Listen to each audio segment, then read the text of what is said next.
Ladies and gentlemen, I'm full of optimism. Einstein's theory of relativity. We're still seeing it quite well through that haze. T-minus 37 seconds. The fight is growing confident. E equals MC. That all men are created equal.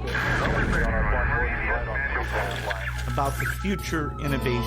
And growing strength in the air. Tear down this wall. Something's happening. Coming up on staging. This is Finding Your Frequency with your hosts, Jeff Spinard and Ryan Treasure. It's time to speak up, share your voice, and hear from the thought leaders.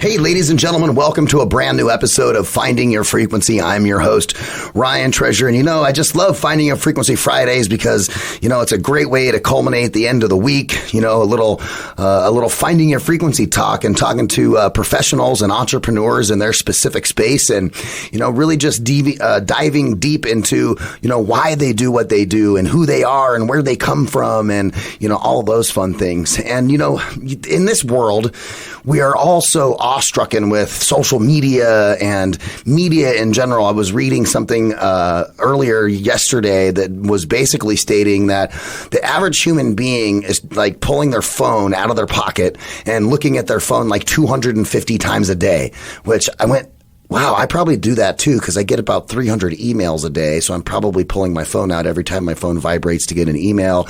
I'm looking at social media. I get all the reports and things for my kids' school all through my phone through an application called Class Dojo.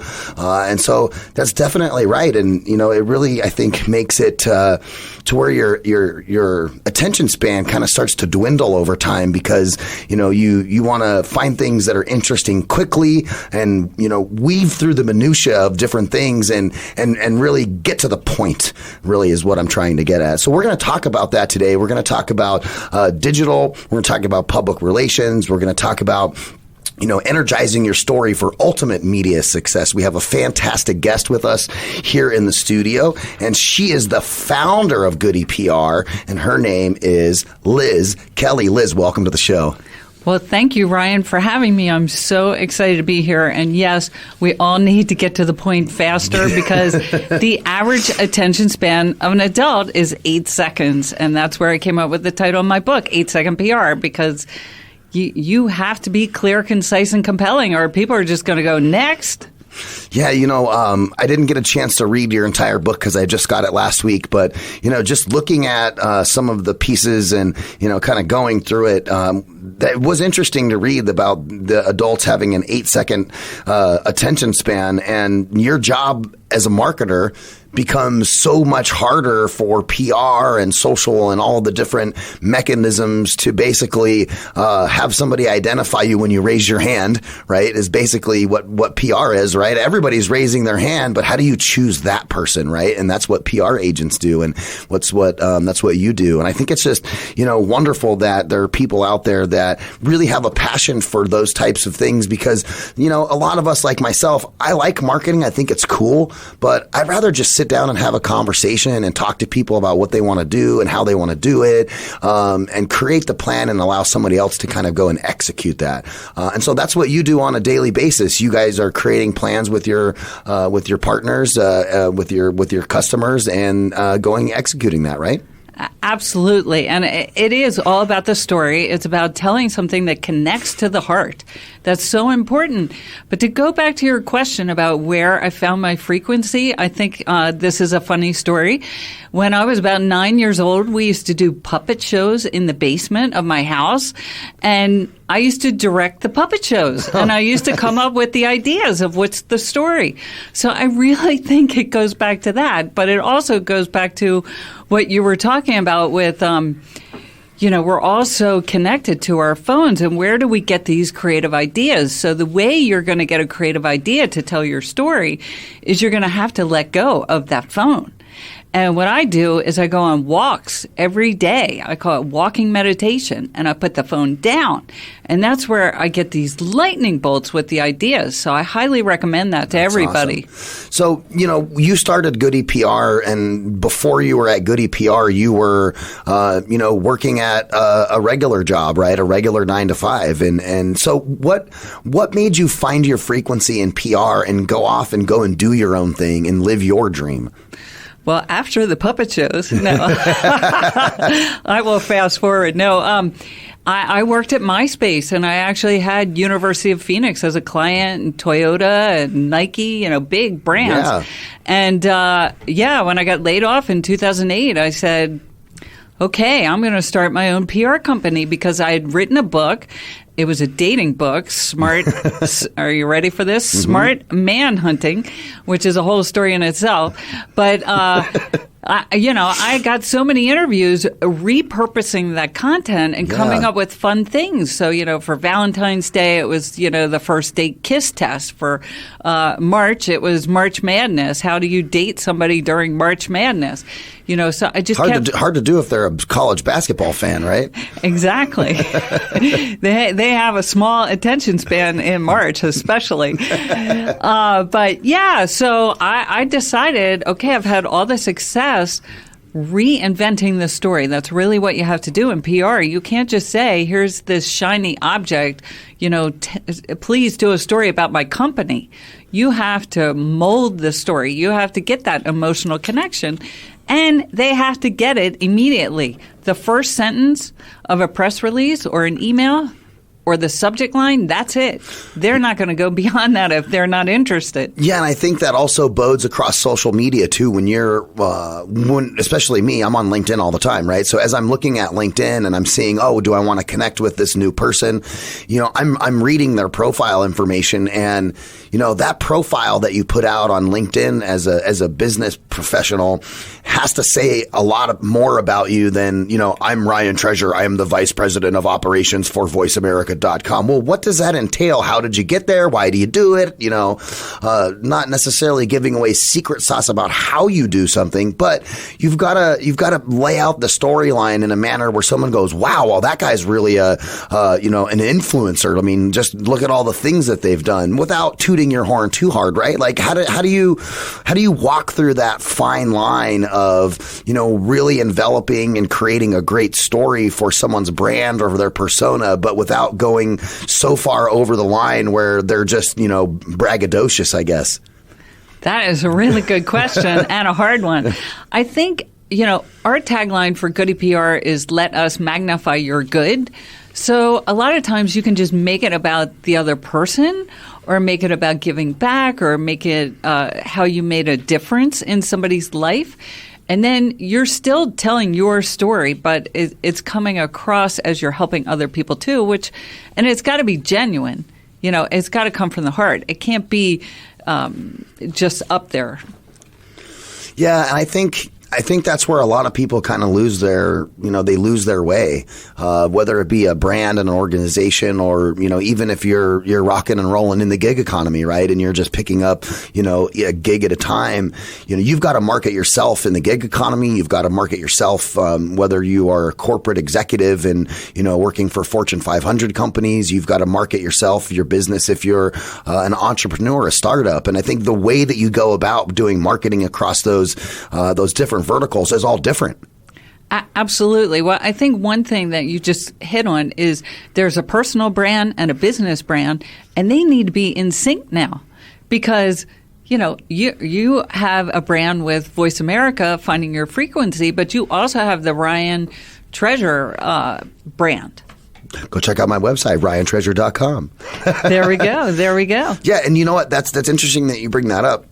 For a long time when I was here at Voice America, I was listed on the Voice America website and as the VP of operations, and all of that was well. And I got to thinking I need a sandbox for me to showcase to other people, not like I'm actively trying to go find other work or, go away from Voice America, but I wanted to have a place where I could showcase who is Ryan Treasure, the person all around, and not just Ryan Treasure, the person who works in internet radio and does technology things. And so that's why I built my website, ryantreasure.com, because, I felt it allowed me the opportunity to tell my story, because I'm not just a radio guy. So, and I dubbed myself this. I called myself, I'm a technophile, right? And that's like the theme of what I went with when I was trying to tell my story of who I am when I built the website. I love that. And I believe everybody should have a personal website with their name, because it's not just that business brand, it's that personal brand, like you just said. And I mean, I tell people I'm a magnifier. Yeah. So would you say to everybody out there that they should definitely own their own domain? Oh, absolutely. And I actually teach at UCLA Extension. I teach digital marketing, and that's one of the things that we talk about the first week. I have them come up with a business idea, and I say, you've got to buy that domain name, and then you have to buy the domain for your personal name. And it's amazing how many people don't get that. They'll come up with an idea for business. One of them, I'm not kidding, it was called Celebrate. That was a business name. You cannot buy Celebrate.com. No, that's widely, somebody owns that. And they're probably holding on to it, just waiting for the moment where they can sell it for $100,000. Exactly. So I said, well, why don't you add a number to it with meaning or something else? And once I dug deeper, what their business idea was to do birthday cards for big birthdays. Mm-hmm. So I said, well, why don't we just call it Celebrate Big Birthdays? And you can get celebratebigBirthdays.com. And then the lightning bolts went off. But sometimes, people, they're not thinking big picture enough. And one of the key points that I just brought up is when you're coming up with a name for a business, you want emotion in that name, but it's also got to be like a 2 to 3 word phrase. It can't be something like celebrate, because you can't compete. Nobody will find you. Yeah, interesting. And, I always internalize my interviews with my own experiences with what we do here at Voice America. But, from a marketing and branding perspective, we've always had a challenge because the name of our website is voiceamerica.com. And then when I'm out in public, they go, oh, you guys are Voice of America? And I have to then explain to them Voice of America is a government news agency that would, could potentially be a front for the CIA. Who knows, right? Which was started in the Vietnam era. And that is not us. And so, well, then they're like, well, you don't have your own brand. It's just a play on words. And it's like, no, you guys don't understand. Voice America. We give people a voice in America. So that way they have a place where they can come and, spout their ideas and the things that they want to talk about, their expertise, just like, professionals just like yourselves. And it's been a fun and challenging journey from a marketing perspective to really hone in on that messaging and making people understand that we are not that same entity, which is the reason why we branded with all this crazy lime green. Yeah, there's a lot of lime green in this room.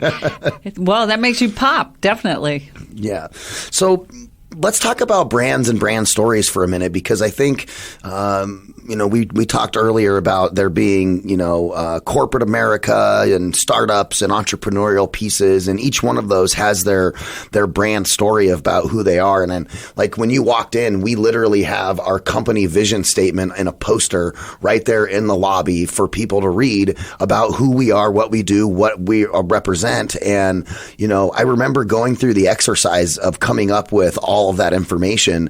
And it's a challenging thing to do, to get it right. But how important is it to make sure that your mission statement, your brand story, and all of those things are in alignment for success? Oh, it is critical. And I will give you an example of what I call my goosebump client. Warriors Heart, Warriors with an S, WarriorsHeart.com. They are the first private addiction center in the country for warriors only, which is military veterans and first responders. And they help them with addiction, PTSD, mild TBI, things like that. And it's really powerful because I came up with the idea of this warriors only as a really quick way to explain it. But their vision is to bring 1 million warriors home. And by 1 million warriors home, what that means is when they come back from combat or they come back from service, they don't feel the same. Mm-hmm. And so you want to bring them home. So that vision statement is so critical, and they are such a powerful brand. So I encourage people to go look at that website. Oh, that's amazing. And, you're right. And I can synonymize who we are with a simple statement. We're Voice America. We increase your brand, your scope, and your reach. Well, that's perfect. Talking in threes is an excellent example. I try to coach people on that.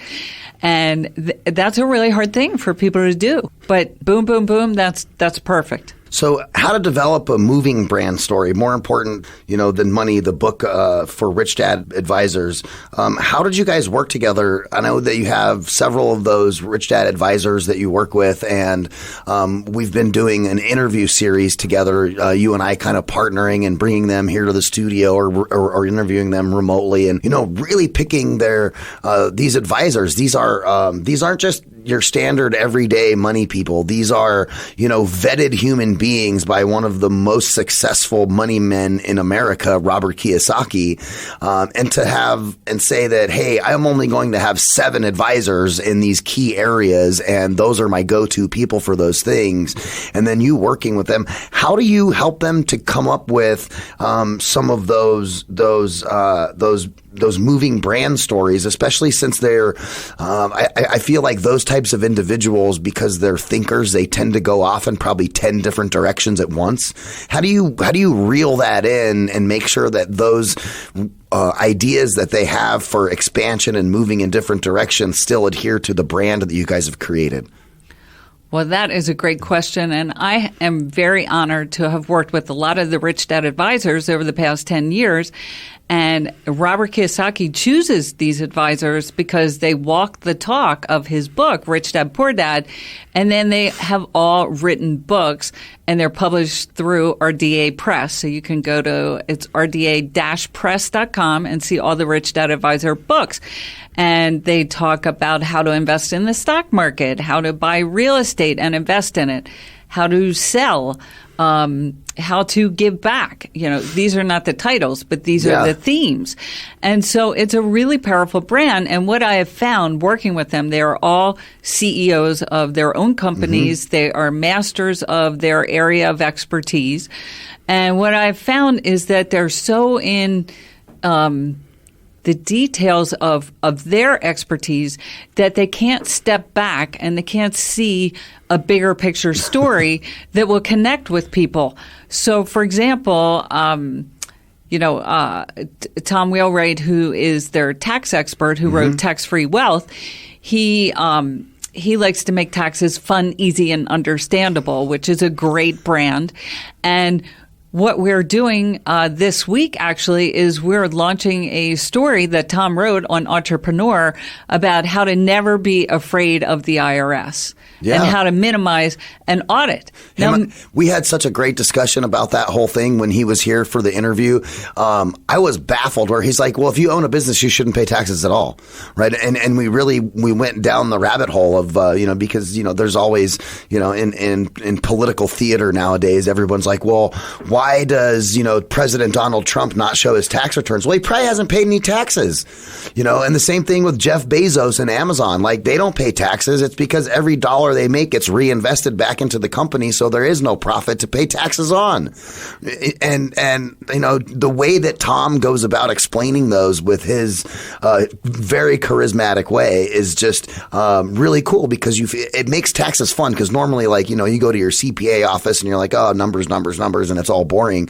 But he has a different way of making that exciting. He definitely makes it exciting. And Amazon is a great example that he talks about, and how Jeff Bezos has all these tax breaks and why it's a good thing for the economy, because most people, all they hear is all these rich people are getting away with all these tax cuts, and they are getting big tax cuts. But the whole idea is to fuel the economy with jobs. I mean, Jeff Bezos has hired over 600,000 people. Mm-hmm. So when you explain it that way, which Tom has, then it's a much more powerful story. Right. Well, especially when you think about, our government does need revenue to be able to do what it does and have a military and all of that things. And, instead of, let's say, let's go tax the Fortune 500 company. Well, no, let's tax the 600,000 employees because of the jobs that were created, at that level. And so I think sometimes people do get misguided in that space because you get so wrapped up in, well, why aren't these big billion-dollar corporations paying taxes? Well, they generate so much revenue towards their employees who are having jobs and health insurance and spending money in the economy and in the marketplace that's where the real revenue comes from for us as a country, is just creating those jobs, because having those jobs creates the revenue for the IRS. As much as I don't like paying taxes, it's a necessary evil to be able to have, things like the Veterans Administration and CHAMP VA, which is health care for veterans after they've gotten out of the military, and all of those things. And so I'm okay for paying taxes on some of that stuff, I am too, but I tell people I know more about taxes than 90% because I have learned so much from Tom working with him, and I do think a lot of people don't realize taxes are your biggest expense. When you step back and you look at it, you really should be looking at your taxes, and that's what Tom talks about, and then he breaks it down. Yeah. So I love that brand. But Warrior's Heart, I want to go back to them. They're the addiction center for Warriors Only. We did this amazing campaign because it was tied to Flag Day, and they actually make these handmade wooden flags during treatment, the veterans, and then they donate them to the Warrior's Heart Foundation so that the money goes to the foundation to help pay for future veterans to go to treatment at Warrior's Heart. And so we got so much play out of that. And, it came from the heart. It was genuine, where we were doing a auction and a raffle to raise money for the foundation with the flags. And then this is another key part. If you can find a moving spokesperson for your story, it makes it so much stronger. You're probably going to be the spokesperson. But in this case, Warrior's Heart had a retired U.S. Air Force colonel who did this auction and this fundraiser, and he went on TV talking about Warrior's Heart. So I just had lunch with some of the Rich Dad advisors, and I explained to them that was so powerful because it was somebody else telling your story. Yeah, and that's a really good point. I see a lot of companies with marketing where T-Mobile, perfect example, right? Like the CEO of T-Mobile has a Twitter account, and if you follow him, he's always talking about how cool T-Mobile is, and he's doing all these things. And in my head, I feel like that loses some genuineness, because of course the CEO of the company is going to say that the company is amazing and, they're doing all these great things, woohoo, 5G, all that fun stuff. But, if you can get somebody who's not vested in the company per se to also tout how good a company is, or how their brand story has impacted them and those types of things, I think that carries so much more weight. I totally agree. And I started goodypr.com, but I also started something called goodyawards.com. And Goody Awards is online and offline awards to recognize people making a difference. And one of the things we did was we came up with a Hero Goody necklace. And it's a dog tag, and it says #HeroGoody. And it's a dog tag, so it's unisex. Men and women would wear a dog tag, right? And we made it where anybody can give anybody a Hero Goody, and then we'll write it up on the website, and then you get a chance to honor somebody doing good. Well, somebody really embraced this, named Kelly Mayer. She's a cancer survivor. She starts buying all these Hero Goody necklaces from us, and then she's running around the country going to conventions. She went to a radio station and presented one to the disc jockey for making a difference. Oh, that's awesome. She went to the Vampire Diaries, convention, and gave one to Ian Somerhalder. Nice. So, who was the star of that show, one of the stars. And we empowered her to go out and make other people look good, and she thrived on it and loved it. Oh, we got to hook something up between Voice America and that. I mean, we talk to so many people. We have we create like 400 hours of radio content a week. Right, it's a lot of radio, a lot of podcasts, and we get to talk to great hosts. We get to talk to great people that get interviewed, and authors and speakers. And I would really love to get involved in that, because it would be great for me to say, hey, you know what? I want to give you, the goodie the dog tag, and be able to pass those out to people who are making a difference. Yeah, and I mean, the whole idea of the goody words came from the fact that we don't stop to thank each other enough. Yeah, we're all moving so fast, and this is just something little to recognize somebody. And somebody sent one to a 9-year-old in London because he gave up his Christmas presents to give the money to the Ian Somerhalder Foundation. Well, he definitely deserved the Goody Award. And that 9-year-old, this was about 8 years ago, is now my friend on Facebook, and he's still doing things to make a difference. So that's awesome. So anyway, it is wonderful if you can get other people to tell your story. Absolutely. There are, I don't know, something like 750,000 podcasts out there in the world. There are millions and millions of YouTube videos about everything you can possibly think of. And so, that sea is sometimes crowded, and people in business, they want to be seen, they want to be heard. And so navigating all of those components and really, putting yourself in front of the mass of information and media that's out there. How do you get with like paid media so that way you can get interviews on TV, print, go on CNN, some those types of things to kind of separate yourself from what everybody else is doing in the space of content-based marketing and creating videos and, transcriptions and blog articles and all of those, which there's just a ton of that stuff. How do you help people go beyond that and get to, that next level or influencer status? Wow, that's a lot. But do you have 3 months? I'll teach you. No, I think it really goes back to developing a wow story. That's what we talk about in 8-Second PR. So you need to dig deep. You need to go back to what makes you unique. Like my, directing the puppet shows when I was 9 years old. That's something that somebody might remember versus me just saying I like to magnify good. That's not as good as directing puppet shows because that's a memorable story. Yeah.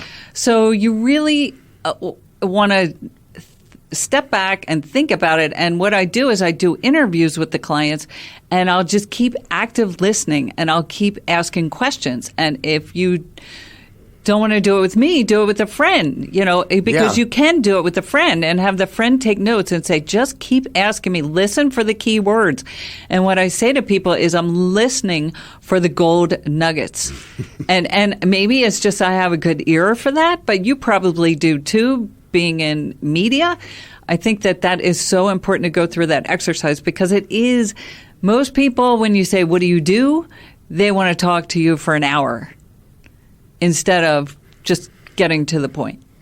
Yeah. And I think it's always, not necessarily, it's not necessary either, right? What do you do? If it takes me an hour to explain to you what I do, then either my company is so complex it's going to fail or I haven't figured out my brand. Exactly. Well, I'll tell you a great story. I love the story of a really bad brand story and how I turned it around. I worked for Motorola's Iridium, which was a satellite company. And what the salespeople were doing was they were talking about how there were 77 satellites up in the sky. And if you called Washington, D.C. from Mumbai, it only cost you $11 a minute. And it went through all these different, technology pieces. Yawn, yawn, yawn. Nobody wants to hear that story, right? So the people who were in marketing had worked with me at a previous company, and they're like, Liz, you got to get over here because, they're making paper airplanes in sales training and they don't know what they're doing, right? So 3 months later of corporate politics, we've all been there if you've been in the corporate world, they finally said, okay, let's bring Liz over to figure out the story. So I put 20 people from marketing in the room and I say, okay, what are the 5 key selling points for this product? This is a really important tip to write down because it's hard to write 5 bullets that are the key selling points for the product.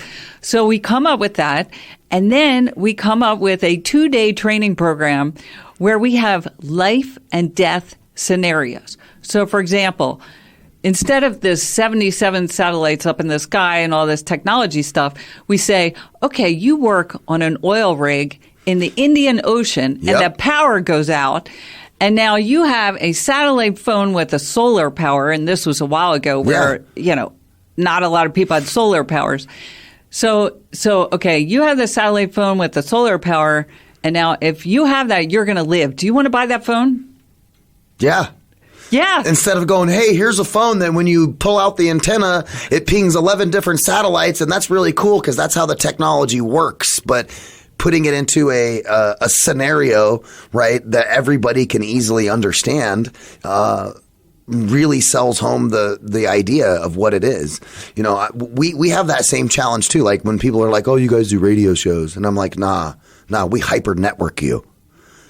And they're like, what does that mean? Well, when you become a radio show host and you're doing a podcast, every connection is a possible interview. It's a possible networking component for your business. Let's take away sponsors and advertisers for a second and just set that off to the side.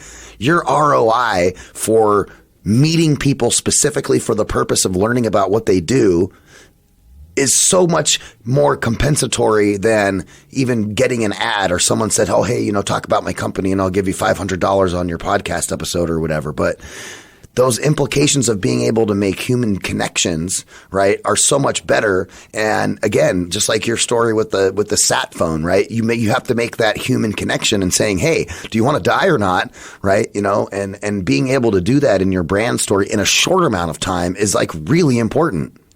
Exactly. And so by doing those scenarios, and we had 3 or 4 of them, sales went up 40% in 6 weeks.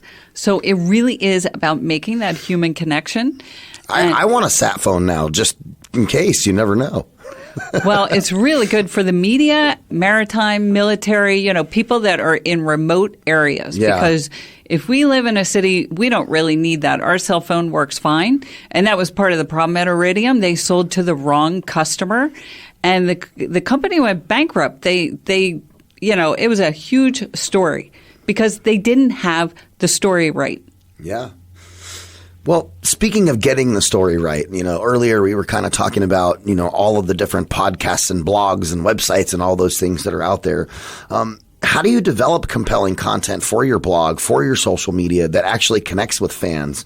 Because I think a lot of people who do marketing for their companies or brand awareness or even for themselves, I don't think they have a grasp or an understanding that you can't approach Twitter the same way you approach Facebook.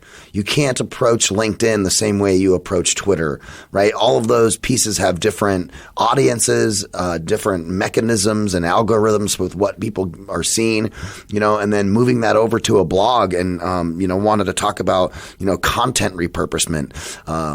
A perfect example is when we do this radio show, it also generates a video that I can put up on YouTube and I get a transcript that I can make a blog article out of. And so I'm taking 1 hour of my time when we do the interviews and creating additional content marketing components because I want to drive listeners to the show. But from your perspective, how do you really weed through that and teach people how to make engaging social content that people will actually interact with in a world full of, I just want to watch cats do backflips?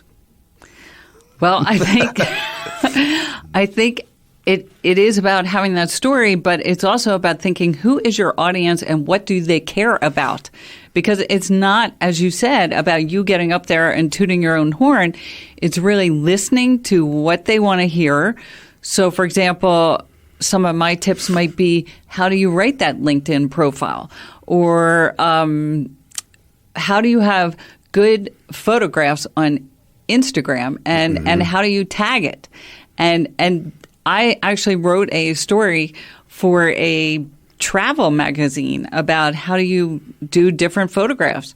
And then we took the same concept of travel and we went with Tom Wheelwright, the Rich Dad Advisor, who does tax tips, and we had how to write off your family vacation. So you can take different topics and see what your audience cares about and then apply your tips to it.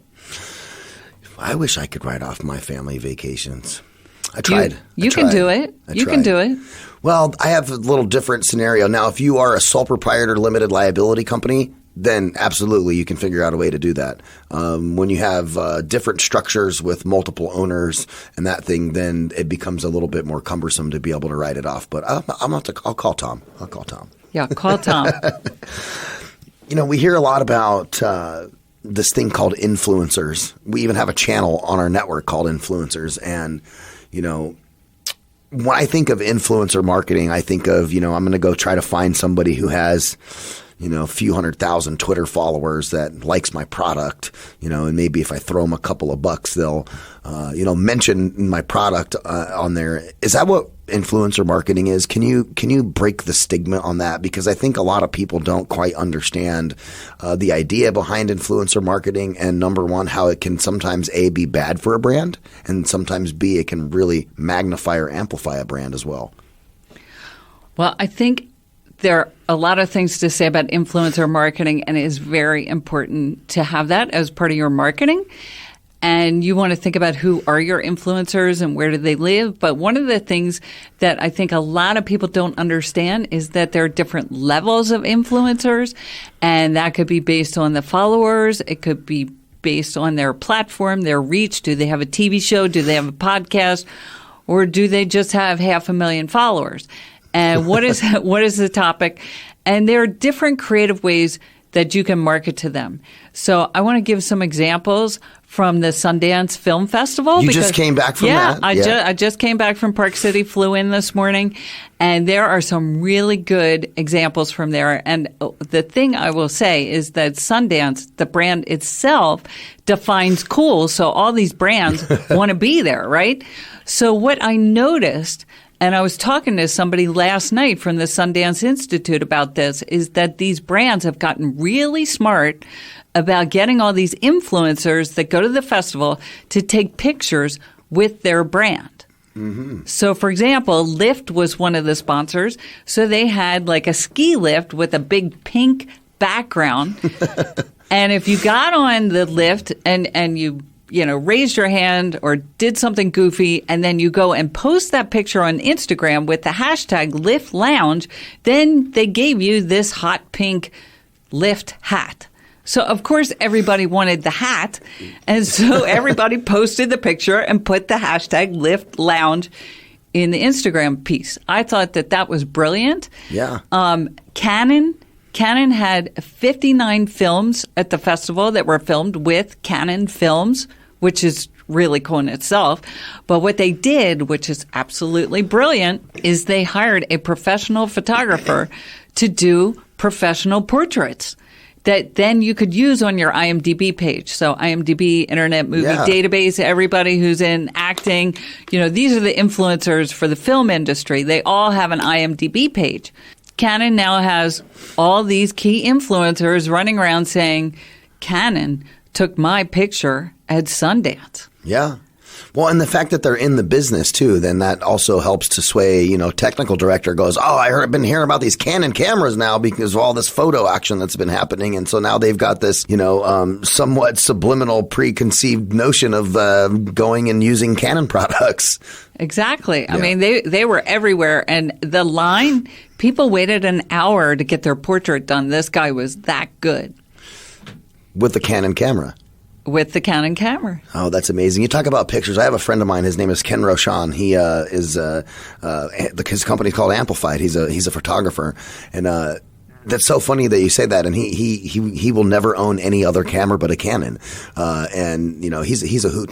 I'll have to hook you guys up too. Like he's a hoot, best photographer ever.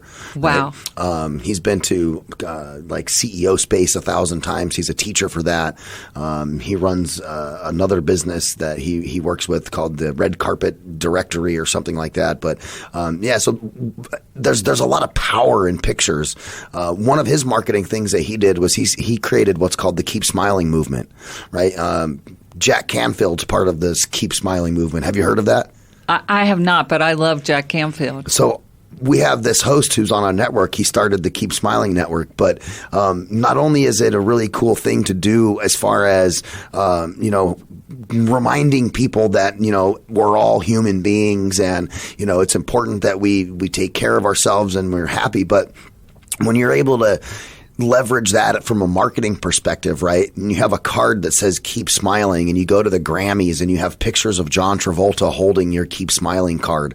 You have pictures of, really high-end celebrities all over the world and high-end CEOs all holding it. Jack Canfield and we have a picture of Robert Kiyosaki with the Keep Smiling card as well, and all of these different influencers in the space. You not only create a marketing strategy, you create an entire movement. Exactly, and that is an excellent example of something really small but very catchy. Keep smiling. I mean, it makes you want to smile. It absolutely does. We've been talking about all these different mechanisms of marketing with blogging and, social media and brand story and all of that. And, when you sit down and from a business perspective, right, the chief financial officer goes, all right, how much is this going to cost us? Right. You bring in a professional PR person, you set up a strategy, you bring on and make sure that you have a full-time marketing human being, at least one that's, working on the socials, the press releases, the everyday kind of marketing components. And then you do that for a year and you get to planning for year 2. And then your CFO says, where was our ROI from the marketing? How do you measure that ROI? Not just strictly from it cost us $100,000 this last year was our marketing spend, and we increased our revenue by blank. I mean, obviously that's a clear-cut way of looking at ROI, but what are some of the intangibles on the ROI side besides revenue generation that happen by way of having good PR? Well, I think one example that I can give you from Tom, the tax guy, Tom Wheelwright, for tax-free wealth, after a year of doing PR, he had so many interviews that he had 900 books on back order on Amazon. Mm-hmm. And every book, that represents the potential of a new client for him. So it's not the whatever he makes on the book, $5. It is the fact that he charges to do a tax strategy. Yeah. It's also the lifetime value of that customer. If they stay with Tom for 20 years, there's a huge return on that. And then there's also, we're talking about influencer marketing, there's also that word of mouth, that buzz that happens that is intangible. But if you get other people talking about your business, 90% of people buy from based on friends' recommendations. Yeah. I mean, and we do that all the time when we're talking to people and, they're like, well, why would I do a radio show with you? I don't know anybody that's done a show. And we're like, there's an email host button on every single one of our pages. If you want to question or have questions about who we are and what we do and how we've done with other people, feel free to email them. It's all like an open book. And I think you have to operate your business with transparency in a manner to create, genuine content, because nowadays with social and the way things get amplified so quickly or magnified so quickly, if you're not genuine with what you do, you're found out quick, like right now, done. Exactly. It has to come from the heart, and that's why Warrior's Heart is so powerful. Josh and Lisa Lannon started Warrior's Heart, and their story is incredible. It's inspiring. Josh was a addict, and he went to treatment, and he had been running nightclubs in Las Vegas. Yeah. And they looked at each other and they said, we can't go back to Las Vegas and run nightclubs when he got out of treatment. Yeah, and we're going to have them on. We're gonna pre-record that show and have it air the latter part of February or 1st of March. So you guys will have to tune in and listen to that story because we're going to get that one too. Yeah, because it's amazing, and they have invested in real estate, and they've actually done everything that Robert Kiyosaki talks about in his Rich Dad book. So they walk the talk, and they've invested so much in real estate that they do not take a paycheck. So they do this whole thing, warriorsheart.com, for free. Oh, that's amazing. You know, I'm just a big stickler for people who are helping out our veteran community and doing that. My father was a veteran. I'm a veteran. I know a lot of veterans.